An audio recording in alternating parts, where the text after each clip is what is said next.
Olá, paz, tudo bem? Chegamos, enfim, na penúltima aula, tá bom?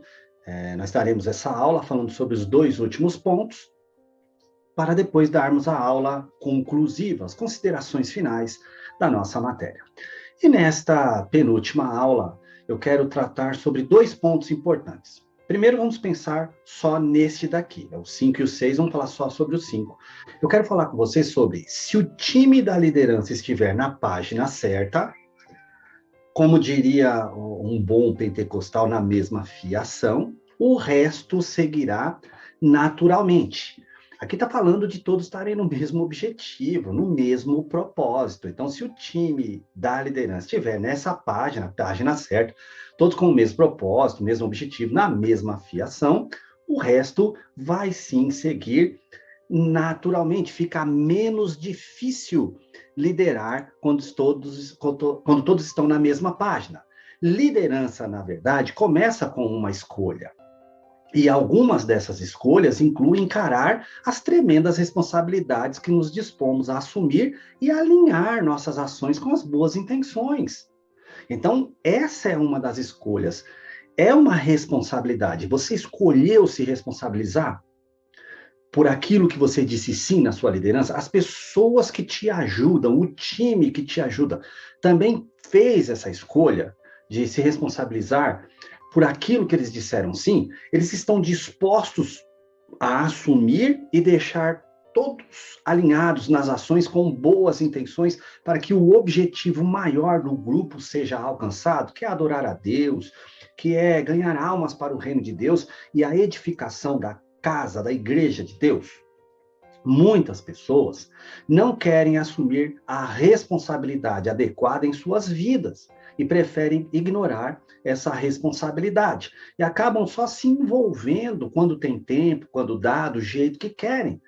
Aí, quando todos não estão na mesma página, dá problema sim na liderança, por mais que aquela pessoa tenha capacidade, tenha habilidades.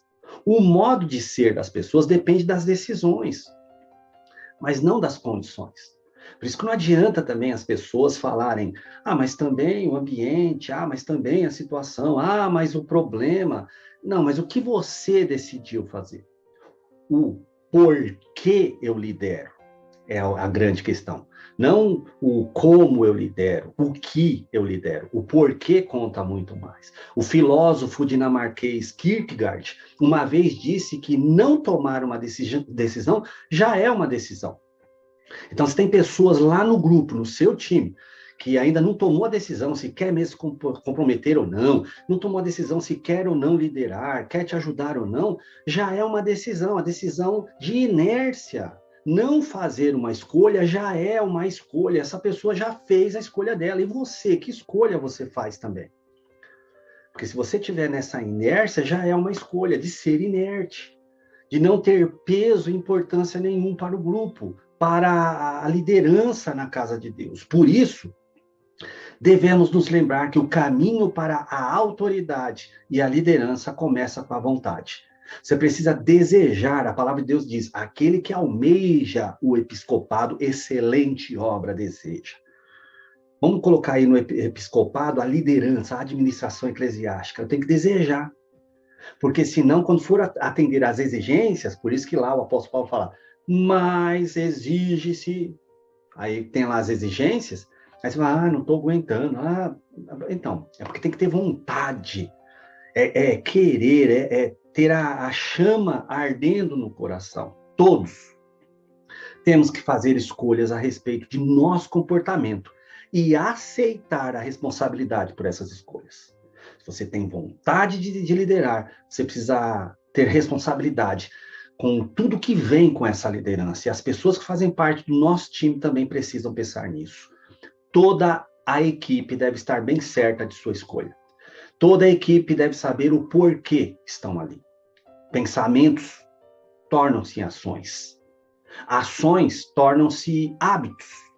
Hábitos tornam-se em caráter, característica principal. E nosso caráter torna-se em nosso destino.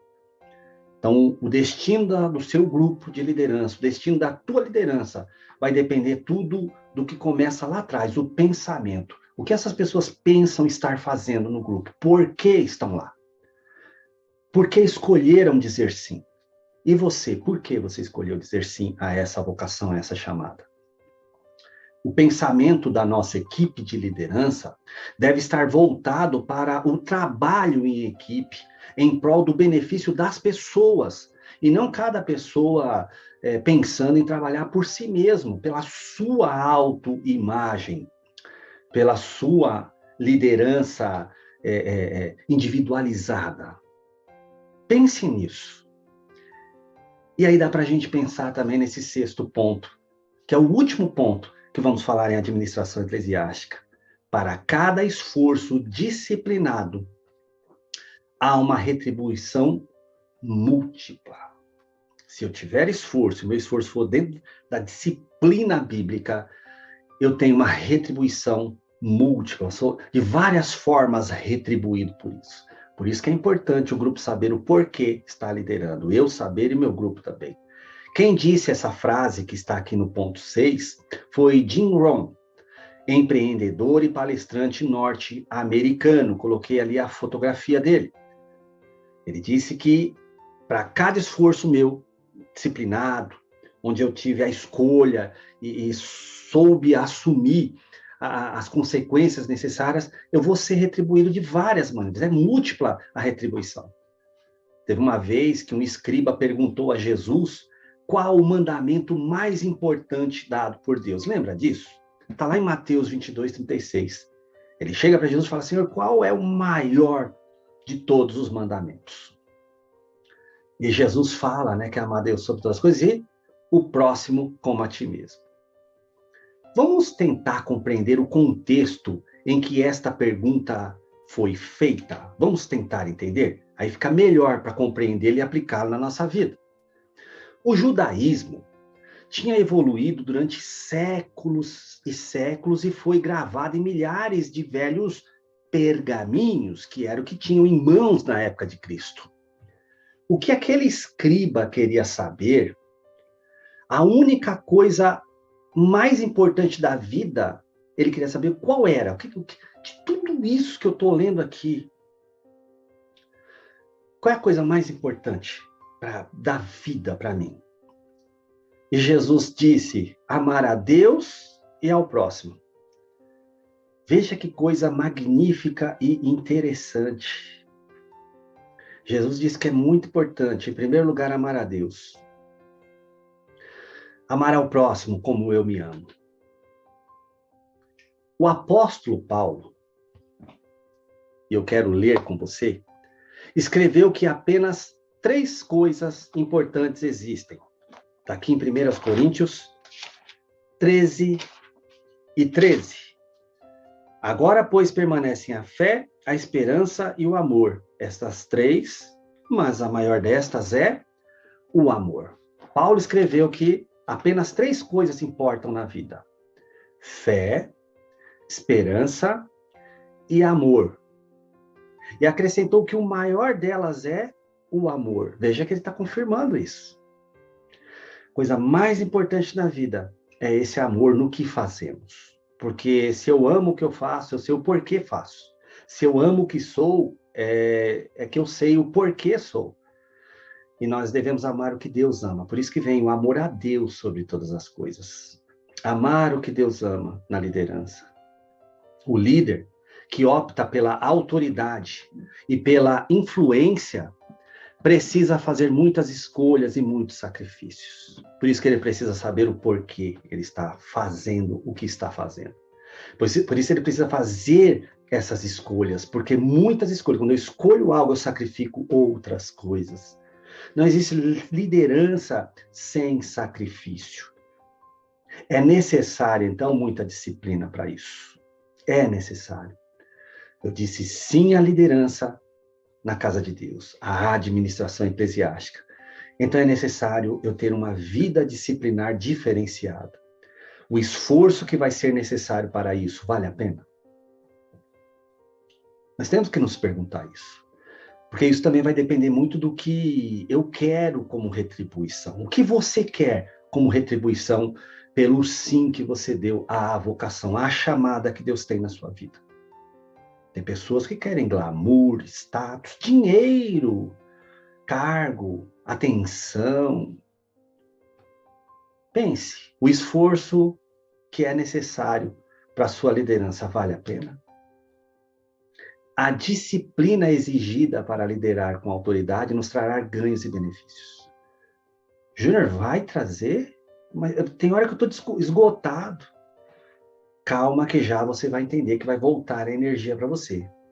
Há muitos prêmios e recompensas, sim. Se você fizer algo disciplinado, correto, há múltiplas recompensas para você. Um líder que sabe exercer influência é um líder cujas habilidades estão se desenvolvendo. Primeira premiação, você vai ter mais habilidades. Isso nos dá, então, uma missão na vida, um objetivo, uma visão, uma razão para acordar de manhã, que é eu quero me desenvolver. Deus está usando a nossa liderança para abençoar pessoas, mas para nos desenvolver também nessa liderança. Olha que prêmio magnífico e maravilhoso. Você melhora ao ajudar as pessoas a melhorarem também. Você alcança objetivos junto com essas pessoas e você cresce junto com essas pessoas. Só em saber disso já dá aquela motivação. Nunca devemos nos esquecer que as pessoas aderem ao líder antes de aderirem a uma declaração de missão. Se virem um líder motivado, que cresce, que melhora, que se desenvolve na presença de Deus, na família, na sociedade, eles vão entender o porquê da missão desse líder e vão também atender esse porquê, atender essa missão. Se aderirem ao líder, em primeiro lugar, e não a uma missão em si, elas irão aderir com mais facilidade a qualquer declaração de missão que o líder tiver. Claro, desde que essa declaração de missão esteja pautada na palavra de Deus, porque nós acreditamos que essas pessoas acreditam na palavra de Deus. Então, desde que esse líder seja como Paulo, seja meus imitadores, como eu sou de Cristo, ou seja, observe se eu também estou imitando a Cristo, essas pessoas vão seguir. As pessoas não vão ficar questionando, mas não tem um ou outro que questiona. Óbvio, vai ter. Jesus teve o Judas lá no meio, nós vamos ter o Judas, ou os Judas, as Judas ali no meio, mas vamos ter pessoas que são a ajuda para nós também. Devemos liderar com amor às pessoas. As pessoas, elas importam para nós. Não amar no sentido de como nos sentimos uns em relação aos outros, mas na maneira como nos comportamos uns com os outros. Porque tem hora, como eu já disse, que nós não vamos sentir aquela paixão pela pessoa, porque ela está ali cometendo umas coisas, mas eu vou me comportar de maneira amorosa.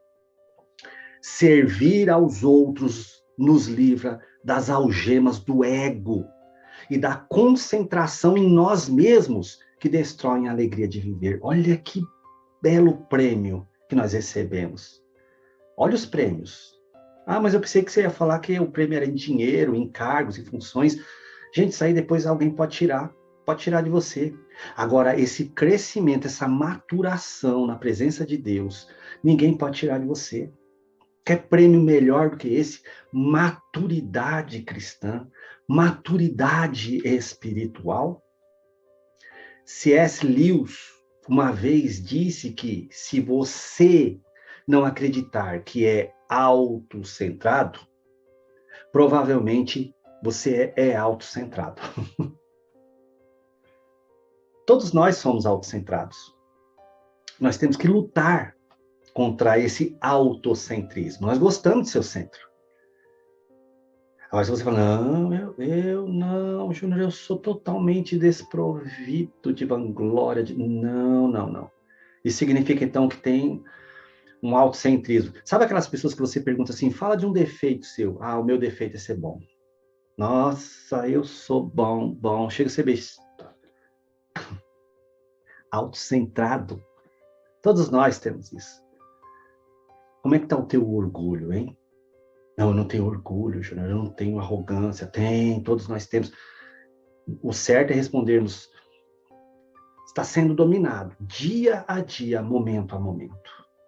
Para ilustrar a afirmação de C.S. Lewis, ele nos desafia a olhar para uma coleção de fotografias de família e perguntar a nós mesmos: julguei ou não a qualidade da foto dependendo de como eu saí nela?